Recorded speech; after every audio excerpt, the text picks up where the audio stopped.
Assalamualaikum to all my viewers. I hope all of you are fine of your health. उम्मीद है कि सब खैरियत से होंगे। आज जिस टॉपिक से रिलेटेड हमने डिस्कस करना है वो है Newton laws of motion. Newton laws of motion Newton ने पब्लिश किया था 1687 में, और बेशक वो न्यूटन फर्स्ट लॉ हो, सेकंड लॉ हो और या थर्ड लॉ हो, उसमें हम एक मेन फैक्टर है फोर्स एंड मोशन के दरमियान का जो रिलेशन है, या हम तीनों के तीनों लॉज में डिस्कस करेंगे। तो आइए चलते हैं। सबसे पहले हम डिस्कस करते हैं Newton first law of motion.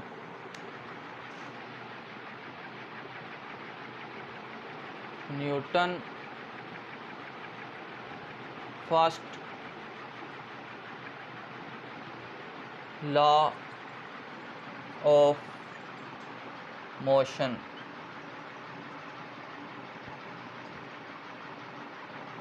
Newton first law of motion में न्यूटन ने एक स्टेटमेंट दी थी, वो बहुत इजी सी स्टेटमेंट है। वो ये है कि अगर कोई चीज़ रेस्ट में है तो वो रेस्ट में रहेगी, और अगर कोई चीज़ मोशन में है वो मोशन में रहेगी। कब तक? अब कब तक ये रेस्ट में रहेगी कोई चीज़, और कब तक कोई चीज़ मोशन में रहेगी? तब तक जब तक कि कोई उस पर अनबैलेंस फोर्स एक्ट ना कर जाए।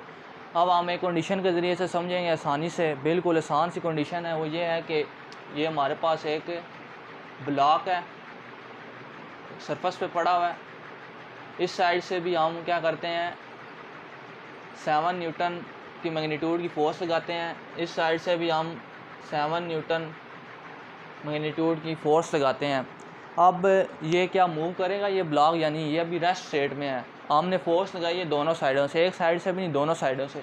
तो ये क्या ब्लॉक मूव कर सकेगा? मेरे ख्याल से तो ये ब्लॉक मूव नहीं करेगा। क्यों नहीं करेगा? क्योंकि दोनों साइडों से इक्वल फोर्सेस लग रही हैं, मतलब कि बैलेंस फोर्स लग रही है।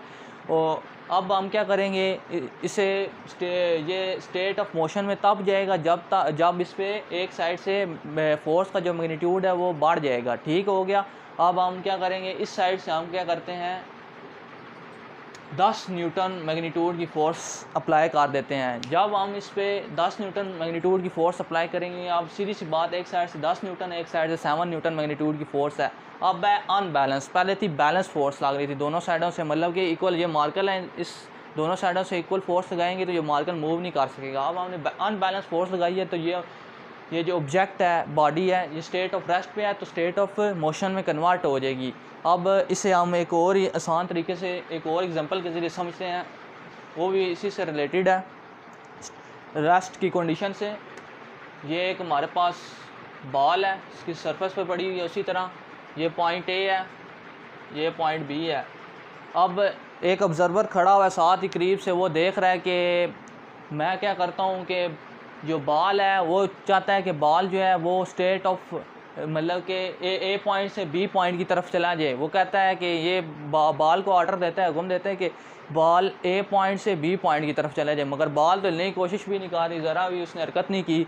अब वो क्या करता है, ऑब्जर्वर करीब आता है बॉल के, बॉल को क्या करता है, किक करता है तो वो ए पॉइंट से बी पॉइंट की तरफ आ जाती है। अब क्या किया उसने, फोर्स लगाई। फोर्स के बगैर जो बॉल थी वो मूव स्टेट ऑफ रेस्ट पे थी, तो स्टेट ऑफ रेस्ट पे थी, मगर जब उसने फोर्स अप्लाई कर दी तो वो स्टेट ऑफ रेस्ट से स्टेट ऑफ मोशन में कन्वर्ट होगी। ये थी स्टेट ऑफ रेस्ट की कंडीशन। अब दूसरी जो न्यूटन ने अपनी जो स्टेटमेंट में कंडीशन दी थी वो ये थी कि अगर कोई चीज़ मोशन में है तो वो मोशन में रहेगी जब तक कि उसमें कोई अनबैलेंस फोर्स एक्ट ना कर जाए। इसे भी हम एक आसान तरीके से समझते हैं कि फ़र्ज़ किया कि हम एक ग्राउंड में हैं, ग्राउंड में क्या कर रहे हैं, हमारे पास एक बॉल है, बॉल को हम क्या करते हैं, थ्रो करते हैं, एक ख़ास मखसूस ख़ास स्पीड से थ्रो करते हैं।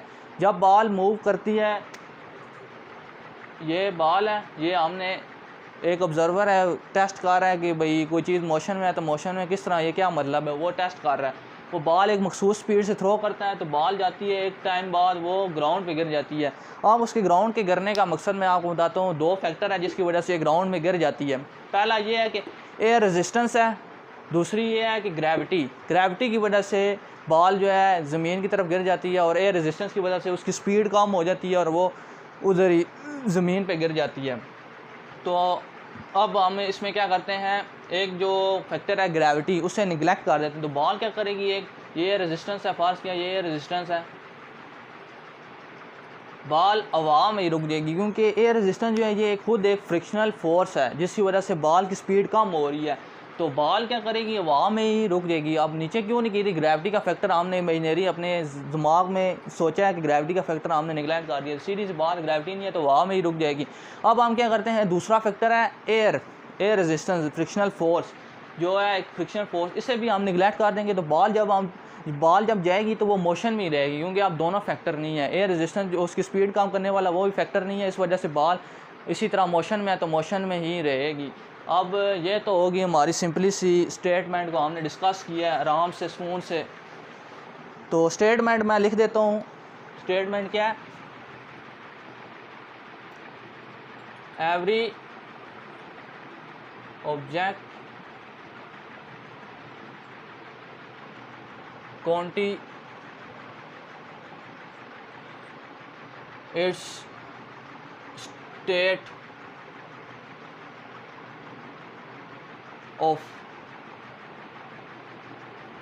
rest or state of motion until and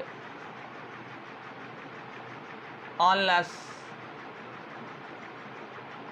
an external unbalanced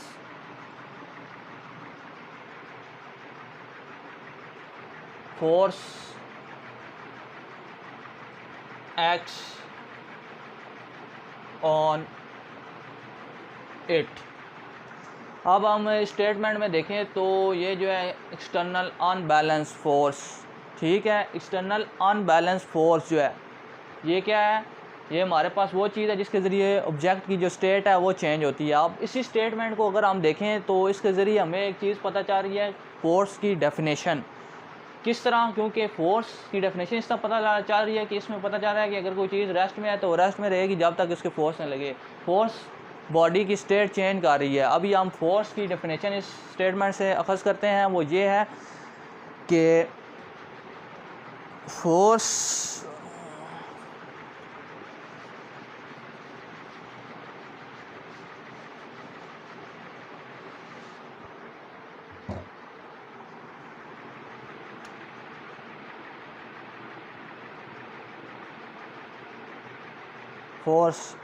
force की डेफिनेशन मैं आपको बताऊं सिंपली क्या है, इट्स एन एजेंट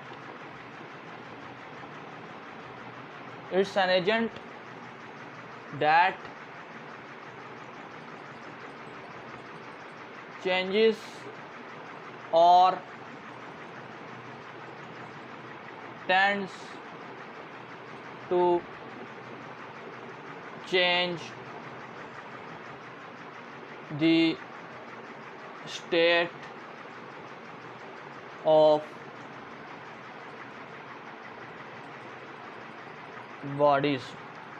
ये क्या बता रही है डेफिनेशन, हमें एक चीज़ बता रही है कि ये एक एजेंट है जो क्या करती है, बॉडी की स्टेट को चेंज करती है। और टेंस इसका क्या मतलब है, इसका मकसद होता है चेंज करना, बॉडी की स्टेट को चेंज करना इसका मकसद होता है। अब वो किस तरह मैं आपको बताता हूँ। ये एक फ़र्ज़ किया हमारे पास एक मार्कर है, board marker, white board marker, तो इससे हम क्या करते हैं, इस पर हम एक मखसूस फोर्स अप्लाई करते हैं। तो ये स्टेट ऑफ रेस्ट में थी, जब हम फोर्स अप्लाई करेंगे तो ये मूव करना शुरू कर देगा, तो इसने स्टेट ऑफ मोशन में कन्वर्ट हो गया, ये बॉडी ठीक हो गया। अब दूसरी ये कि इसका मकसद है, हमेशा इसका यही नहीं रहेगा कि ये चेंज कर देगी, स्टेट चेंज कर देगा, फोर्स जो है स्टेट चेंज कर देगी। तो अब जब हम दूसरी तरफ ये देखते हैं कि जब हम इस बोर्ड पे फोर्स लगाते हैं तो ये तो ज़रा भी मूव नहीं कर रहा। अब ये मूव नहीं कर रही, ये बॉडी मूव नहीं कर रही, ये बोर्ड दीवार के ऊपर है तो ये मूव नहीं कर रहा। इस वजह से इसका मकसद होगा चेंज करना, मगर हमेशा ये नहीं है कि ये चेंज कर देगी। अब बहुत ही हम अपने एक इंटरेस्टिंग टॉपिक जो है इसी फर्स्ट लॉ ऑफ मोशन से रिलेटेड है, वो बिल्कुल यही चीज़ है कि वो है इनर्शिया। बहुत इंटरेस्टिंग टॉपिक है।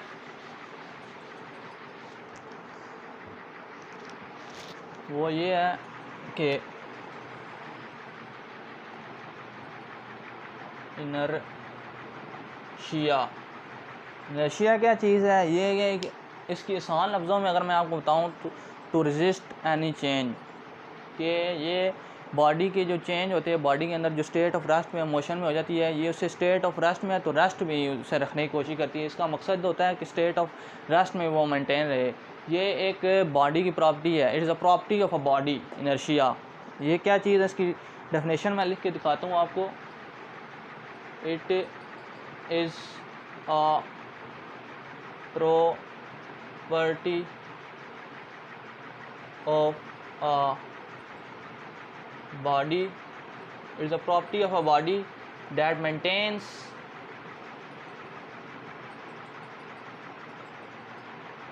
or tends to maintain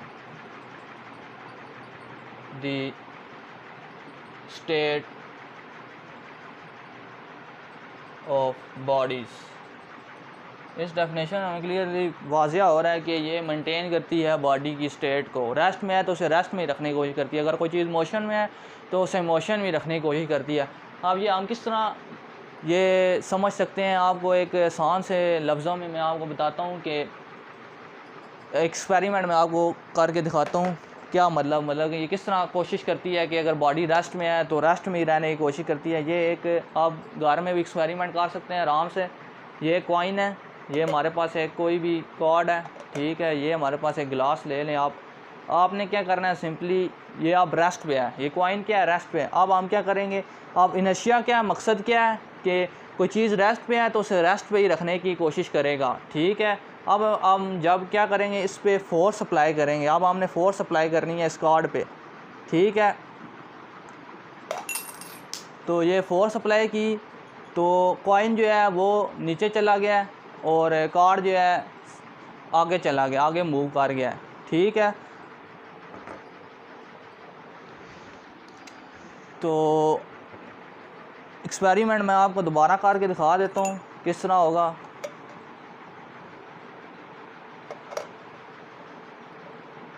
ये कार्ड है, ये आपने हल्की सी फोर्स लगानी है, ये सिंपली कार्ड आगे चला जाएगा, कॉइन नीचे गिर जाएगा, ठीक हो गया।